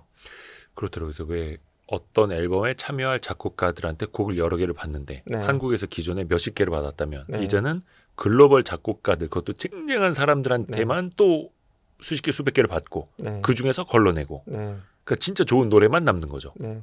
뭐 그런 부분도 있고 뭐 예를 들어서 기존에 이제 K-팝의 공식이라고 하면은 뭐 이제 하이라이트 부분에 있어서 이제 뭐 떼창을 불러야 된다라든지 뭐 이제 노래방에서 이제 노래도 불러야 되고 하기 때문에 뭐 그런 중독성 있는 가사가 있어야 된다든지 그런 부분이 있어야 되는데 예를 들어서 뭐 블랙핑크의 뭐 뛰어라든지 최근에 뭐 스트레이키즈의 뭐 곡들을 보면은 하이라이트 구간에서의 뭐 가사가 막 많진 않아요. 막 음악을 막 빵빵 때려주고 가사는 그렇게 많진 않거든요. 그냥 음악을 들으면서 즐기는 그러한 음악들이 좀 트렌드가. 많은 편이에요. 그러니까 이제 트렌드가 조금 기존의 이제 K-팝 트렌드하고 좀 다른 이제 그런 것들을 좀 보여주고 있는 그것도 부분이 이제 있거든요. 해외 작곡가들이 많이 네. 참여하면서 조금씩 네. 달라지는. 그래서 그런 트렌드들을 많이 좀 맞춰가는 그런 부분들이 좀 특이점이었던 것 같고요. 그리고 이제 캐치아이라고 하는 이제 어떻게 보면은 좀 걸그룹인데 이제 다국적. 한국에서 이제 뭐 약간 K-팝스럽게 그룹을 모집해서 다국적 그룹을 이제 순수 외국인만 모아가지고 그룹을 만들었는데 그게 될까 싶었는데 그래도 이제 조금 될 듯한 모습을 좀 보이는 것 같아요. 그래서 이런 실험들이 만약에 성공한다고 하면은 조금 다른 또 영역으로 갈 것 같긴 해요. 그러니까 캐치아이도 초반에는 좀 이거 망한 네. 거 아니야 그랬었는데 약간 서서히 좀 된다고. 이게 좀 유치한데 약간 이런 느낌이 들었는데 이게 이게 되나? 뭐 이런 생각이 들다 보니 뭐 이게 된다고 하면은 또 다른 영역으로 가는 거겠죠. 해서 이게 다양한 분야로 케이팝이 좀 넓어지고 있다라는 거고 도대체 이제 해외에서도 케이팝이 무엇이냐 네. 한국 작곡가들이 한국 아이돌 데리고 한국 시스템으로 하는 게 케이팝이냐 근데 그게 또 해외 작곡가들 네. 해외 다국적 멤버들 네. 사이에서도 이게 있다 보니까 그냥 우리가 하면 다 케이팝이다 네. 그렇게 되네요. 그리고 요거 하나 좀 여쭤보고 싶은 게 그 중국의 한한령이 언제 풀리는 거냐고 사드 보복 이후에 10년 가까이 됐습니다만 네. 이번에도 중국에서 공연을 앞뒀던 아이돌 그룹이 결국에는 또 공연이 취소되는 일이 있었고 네. 10월 말에 뭐 시진핑 주석이 에이펙 참가하러 이제 한국에 올 수 있다고는 합니다만 네. 그게 곧 또 한한령 해제는 아닐 것 같고 네. 그 물론 이제 중국 쪽 매출 비중 별로 없다면서요. 거기서 뭐 네. 공연을 했던 것도 아니고 네. 하니까. 네. 근데 그래도 기대감은 올라갔다가 빠지고. 그건 아예 그냥 상수에서 중국은 제외를 해버려야 될까요? 변수에서도? 빼고 생각하자라고 생각하면 될 것 같아요. 왜냐하면은 중국 쪽에 이제 공연을 한다고 하더라도 이제 공연장을 잡으려고 하면 1년 전에 계약을 해야 돼요. 중국이요. 중국뿐만 아니라 그냥 어디 어디가 됐든 대형 공연장을 장을 잡으려고 하면은 1년 전에 잡아야 되기 때문에 어차피 지금 한한령이 해제가 된다고 하더라도 1년 후에나 공연이 가능해요. 그래서 뭐 당장 한한령이 된다고 해도 당장 좋아지는 건 아니에요. 뭐 1년 후에 좋아지는 부분이기 때문에 그러니까 확인이 되고 나서야지 좋아지는 게 그리고 나서 1년 후에 좋아지는 거거든요. 그래서 뭐 먼저 뭐 그거를 뭐 선제적으로 뭐 좋아질 걸 기대하거나 그럴 필요는 없다. 그게 아니어도 그냥 좋아지고 있다. 이렇게 보면 될 것 같기 때문에 왜냐하면 이제 그것 때문에 지나치게 기대감을 올랐다 내려갔다 하는 부분들이 좀 커서 또 뭐 실망감을 좀 가지실 수 있어서 근데 뭐 확인을 뭐 해보면은 여전히 한국 문화에 대해서 약간은 두려움을 좀 갖고 있는 것 같아요. 많이 퍼지는 거에 대해서 좀 조심스럽게 생각하고. 중국에서? 예, 중국에서. 예.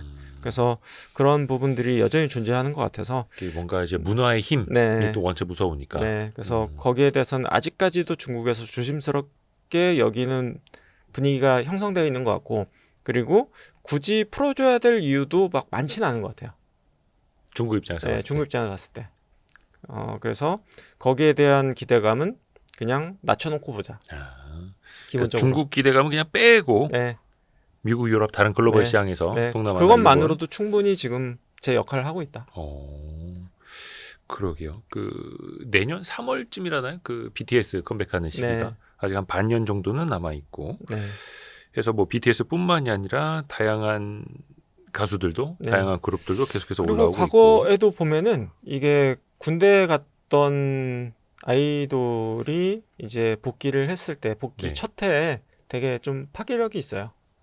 네. 이게 못 봤다가 이제 참았다가 이게 딱 오면은 그때 파괴력이 이연됐던 또 소비들 파괴력이 좀 있거든요. 그래서 그런 것도 좀 기대할 수 있을 것 같긴 해요. 근데 그게 또 다름 아닌 BTS라면 네.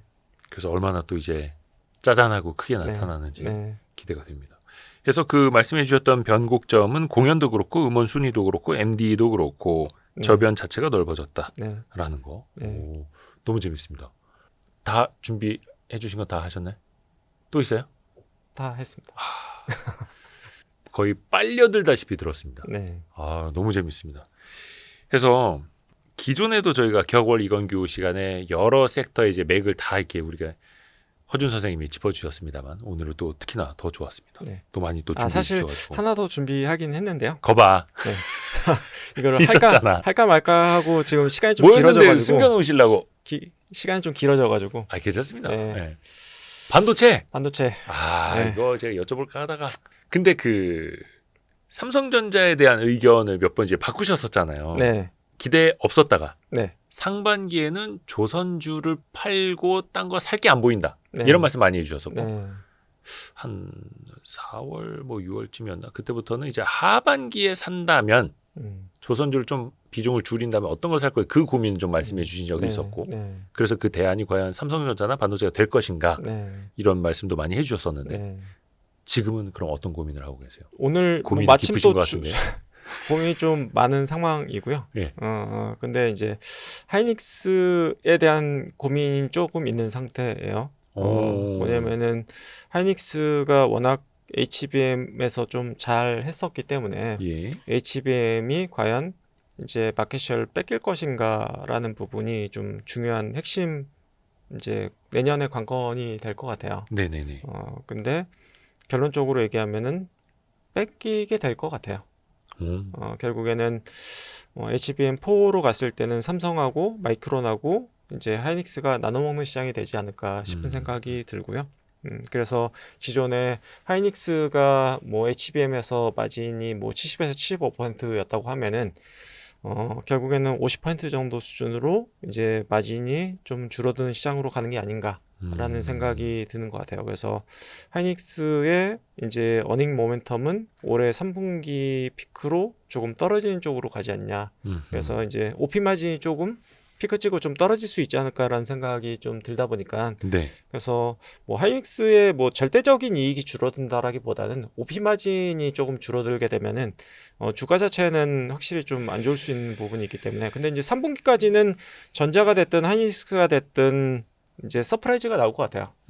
왜냐면은 이제 뭐 모바일 디램 쪽이 좀 수익이 좀 잘 나오면서 수익이 좀 잘 나올 것 같아서 3분기까지는 서프라이즈가 나올 것 같지만 4분기부터는 내년까지 쭉 이어지는 그림이 약간 좀 다운턴으로 들어가는 듯한 느낌을 좀 줄 수 있을 것 같아서 하이닉스는 조금 약간 부정적일 수 있겠다라는 생각이 좀 드는 것 같고요. 근데 이게 HBM4로 가면은 마진이 훨씬 더 커진다면서요. 그렇지는 않습니다. 안 그런가요? 네. 왜냐면 이제 그거는 가정이 가격을 더 잘 받았을 때인 건데 뭐 한 50% 더 비싸게 받을 수 있다라는 뭐 네. 말은 많은데 비싸게 받았을 때인 건데 거기에 대한 가격에 대한 기대감이 점점 떨어지고 있는 것 같아요. 네. 그래요. 네. 근데 그게 HBM3E에서 4로 가면은 한 5-60%는 더 많이 받아요. 왜냐면은 HBM 기존의 3나 3E보다 수율이 또 좋기는 어렵기 때문에 네. 더 높이 받아야 방어가 된다라는 건데 네. 엔비디아나 이런 고객사 입장에서 보면은 네. 난 어차피 삼성에 다 경쟁 붙일 건데 막 이렇게 되는 거예요. 그렇죠. 이제 거의 독점하던 시장에서 이제 경쟁 시장으로 바뀌면은 가격이 떨어질 수밖에 없는 부분이 있고요. 그리고 또 한 가지 부분은 HBM3 이 12단 같은 경우에도 이제 우리가 연간 계약으로 맺은 걸로 알고 있었는데 심지어는 이제 HBM3 가격조차도 좀 하반기 때 떨어질 수 있는 걸로 이야기가 나오고 있거든요. 그래서 그렇다고 하면은 뭐 마진은 우리가 기대했던 것보다는 조금 떨어지는 게 맞지 않나라고 보는 게 맞을 것 같아요. 그리고 이제 뭐 네. 하이닉스는 좀 지켜야 되는 입장이고 삼성은 지금은 계속해서 못하다가 치고 나가야 되는 입장이다 보니까 한 가지 아이디어로 잡을 수 있는 부분은 결국에는 내년부터는 삼성이 캐펙스 전쟁을 좀 할 것 같다라는 게 저는 조금 주 아이디어로 좀 갖고 있는 부분이 있습니다. 그래서 HBM3 HBM 말고 HBM은 기본적으로 캐펙스가 계속 나가고 있고요. 예. 그래서 이 캐펙스 사이클을 보면은 이 늘어나는 부분이 다 그냥 HBM 캐파가 늘어나는 부분이에요. 네. 그래서 여기에 이제 기존의 레거시 디램에 대한 캐파가 사실은 증가된 부분이 거의 없었어요. 보면 이제 뭐 5%, 1% 이렇게 되어 있는데, 근데 이제 HBM 캐파는 계속해서 이제 이렇게 증가를 해왔죠. 근데 요 캐파 증가하는 부분이 삼성이 주도를 하게 될 것 같아요. 그래서 원시 디램 쪽에 이제 삼성전자가 내년 상반기부터 투자를 좀 본격화되면서 이제 삼성 캐펙스가 좀 본격화될 것 같아서 삼성 밸류체인의 반도체 장비주들은 조금 다시 투자 사이클로 좀 들어가지 않을까. 그리고 삼성이 이제 미국 쪽에도 계속해서 팹을 파운더리 이제를 늘려야 되는 부분이 있다 보니까 삼성전자 설비 투자와 관련된 뭐 회사들은 좀 좋지 않을까라고 보고 있습니다. 맞아요. 그 제가 8월에도 같은 질문했던 걸로 기억이 나고 네. 그래서 뭐 테슬라라든지 애플이라든지 미국의 네. 파운드리 쪽 네. 좋아지고 있으니까 파운드리에 들어가는 삼성의 장비 밸류체인들 네. 좋을 거라고 그때 말씀을 해주셨었고 네. 얼마 전에 그 한미 정상회담 때인가요? 그 경제 사절단으로 같이 갔던 이재용 네. 회장이 네. 젠슨 황이랑 포옹을 격하게 하더라고요. 네. 되게 반갑게. 네. 뭐 부부인 줄 알았어. 뭔가 좀 그러면 그게 암시하는 걸 수도 있을까요? 그거야 뭐 그냥 인사니까 인사니까 그렇긴 한데. 뭐 항상 친해지고 싶어 했죠. 예. 항상 젠슨 황은 항상 삼성을 쓰고 싶어 했죠. 왜냐면은 삼성을 쓰는 순간 가격을 20-30% 낮출 수 있는데 근데 항상 이제 발열 문제랑 뭐 이런 것 때문에. 네. 그러니까 이재용 회장님 입장에서는 태원이 형이 젠슨왕이랑 악수할 때 나는 네. 포옹하고 있지롱. 네. 이런 느낌으로. 그래서 어떻게 보면은 그동안 삼성은 거의 뭐 하이닉스 저희 뒷공무니만 보고 네. 있었는데 네. 지금은 물론 이제 여전히 실적 측면에서 하이닉스가 훨씬 더 잘하고는 있지만 그렇죠. 주가적인 측면에서 보면은 네. 좀 달라질 수. 근데 주가는 그게 올해 3분기 기점으로 좀 달라지고 달라질 것 같다. 왜냐면 이제 삼성 같은 경우에는 달라질 것 같다. 왜냐면은 하이닉스는 OP 마진이 떨어지는 구조로 갈 거고 삼성전자는 반대로 HBM도 이제 내년부터는 들어가기 시작할 거니까 마진이 좀 올라가는 구조가 되고 파운드리도 뭐 엄청나게 좋은 게 아니라 이게 적자가 축소되는 구조로 가기 때문에 영업이익은 올라오는 구조로 될 거거든요. 그래서 다만 이제 제가 삼성전자 자체를 엄청 좋아하지는 않는 게 안 좋아졌던 게 좋아진 사이클이지 예를 들어서 파운드리가 이익을 엄청나게 찍어내는 구조는 아니에요. 그리고 미국 공장도 돌려봐야 알 것 같아요. 왜냐하면 미국 공장이 수율이 얼마 나올지 그리고 미국의 원가가 얼마 나올지 그러니까 미국 공장에서 저는 수익을 낼 수 있을지도 약간 의문이긴 해요. 돌려봐야지 안다. 미국에서도 충분히 적자가 날 수 있다라고 저는 생각을 하기 때문에 그래서 차라리 그냥 설비 투자하는 장비주가 낫지 그러니까 미국 파운드리 삼성전자의 파운드리 공장을 믿진 않아요. 저는 아직까지도. 네. 그게 과연 흑자가 날까라는 의문을 갖고는 있습니다. 좋습니다. 네. 지난달에도 반도체 그 파운드리나 이쪽으로 이제 삼성전자 밸류체인 그 장비주 말씀하셨을 때 네. 그때 단기간에 주가가 많이 급등했던 거 제가 여쭤봤었는데 네. 그래도 아직 멀다?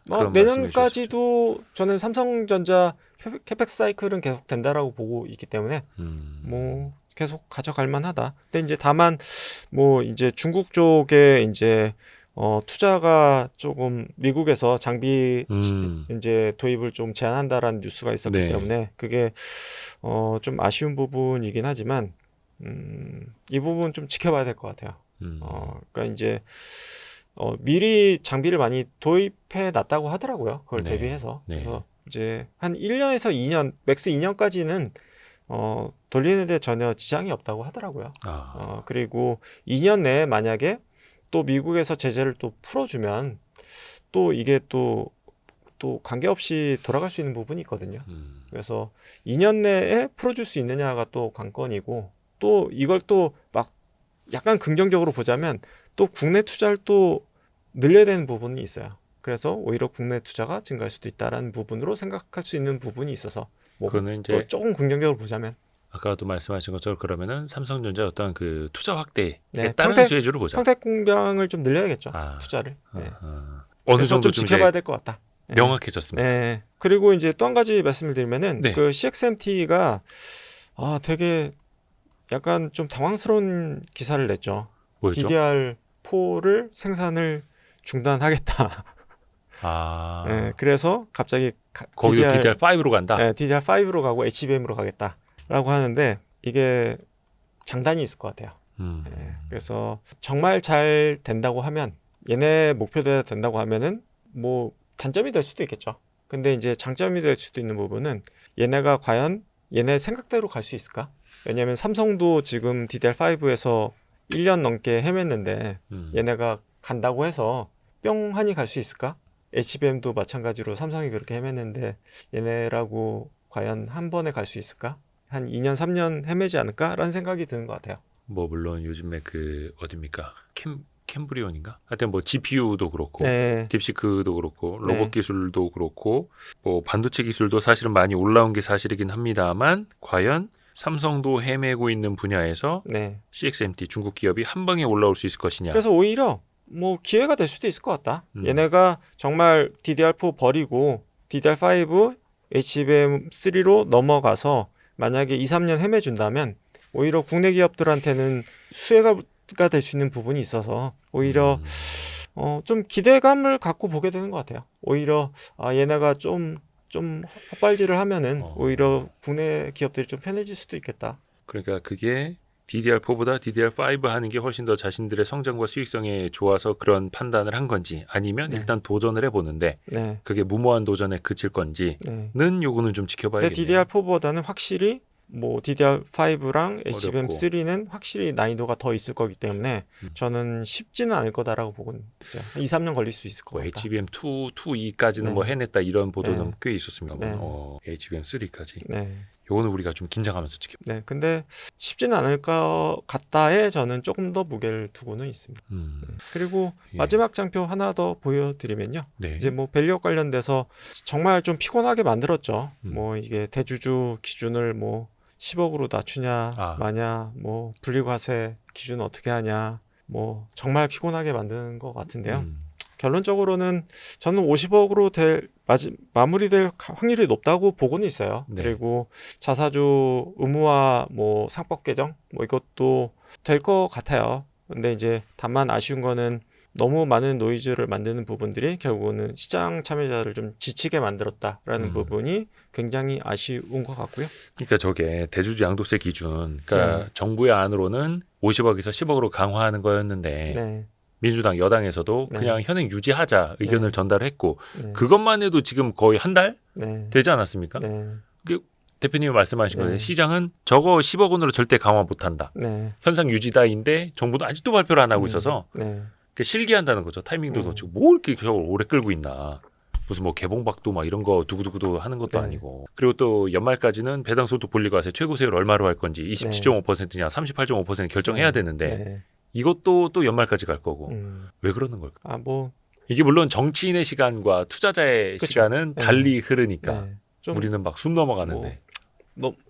뭐 들은 이야기가 있긴 한데 너무 어처구니 없는 이야기여서 네. 말씀 못 드리겠습니다. 아 그래요? 아무튼 뭐 뭐지? 연말쯤 돼서 예. 발표할 거다. 연말 가까워서 발표할 거다라는 아. 이야기는 들었는데. 아니 근데 아무튼. 그게 배당소득 분리과세는 세법 개정안이라 어차피 네. 예산안 처리할 때 국회에서 한 방에 같이 처리하는 거는 맞기는 맞죠. 네. 그러니까 12월까지 가는 건데 투자자들이 바라올 건데 빨리 뭔가 그냥 교통정리라도 해주고 넘어가면 실제 네. 법은 나중에 바꾸더라도 네. 불확실성이라도 좀 제거가 되는 건데 모르겠네요. 아무튼 잘 됐으면 좋겠고 이게 시장에 대한 어떤 감각이라고 할까요? 그런 것들이 너무 아쉬운 것 같아요. 그러니까 이 시점이라는 게 있고 타이밍이라는 게 있는데 여기에 대한 감각이 너무 좀 아쉽다 이런 생각은 듭니다. 근데 또 시장 또 쭉 밀리고 나서 네. 소 읽고 외양 광고 지듯이 또 하면 안 될 때. 그러면 그때 하더라도 정책적으로 뭔가 환영도 못 받고 그렇죠. 네. 그리고 저는 한 가지 약간 이해가 안 되는 거는 예. 기보유 자사주에 대해서 의무 소각을 한다는 게 정말 가능한 일인가에 대한 약간 의문은 들어요. 그러니까 이게 당연히 저는 주식하는 사람 입장에서 주가를 올리는 건 좋아요. 네. 근데 재산권을 이렇게 함부로 정부가 함부로 할 수 있나? 라는 저는 의문은 갖고는 있어요. 그러니까 이제 새로 사는 거에 대해서 뭐 예를 들어서 뭐 6개월, 1년 내에 소각하라라는 거는 뭐 저는 그래도 이해할 수 있는데 기보유 자사주에 대해서 너 이거 의무적으로 소각해야 돼. 이거는 저는 이게 가능한 일인가 약간 갸우뚱하고는 있어요. 그래서 이게 뭐 물론 주가를 올리고 뭐 주주를 위하고 하는 것도 좋지만 그러니까 너무 무리한다? 이런 것까지 정말 가능하다고? 약간 이런 느낌이 좀 드는 것 같아서 뭐 그런 부분들은 좀 지켜봐야 될 것 같아요. 그래서 무슨 뭐 3년 유예냐 1년 네. 유예냐 아니면 신규 매입하는 자사주부터 의무 소각이냐 네. 뭐 여러 가지 안이 좀 논의는 되고 있습니다만 야, 그 사이에 대주주 양도세부터 빨리 좀 못을 박아놓고 시작을 하지. 그죠? 하여튼 요거는 좀 우리가 계속 지켜봐야 계속 지켜봐야 할 되는 포인트들도 사항인데 있고 그렇게 최악으로 가진 않을 것 같다. 그리고 뭐 조금 긍정적인 부분도 더 생기지 않을까? 뭐 그 정도로 생각이 드는 것 같습니다. 아, 너무 감사합니다. 네. 그래서 오늘 늘 격월 이건규 시간은 알찼습니다만 네. 중간중간 이렇게 부록으로 하는 것도 좋네요. 네. 예, 그래서 10월에도 예. 노력해 보겠습니다. 그래서 르네상스 자산운용의 이건규 대표님과 함께했습니다. 아유, 고맙습니다. 네, 감사합니다. 고생하셨습니다. 네, 아유, 고맙습니다. 감사합니다. 고생하셨습니다.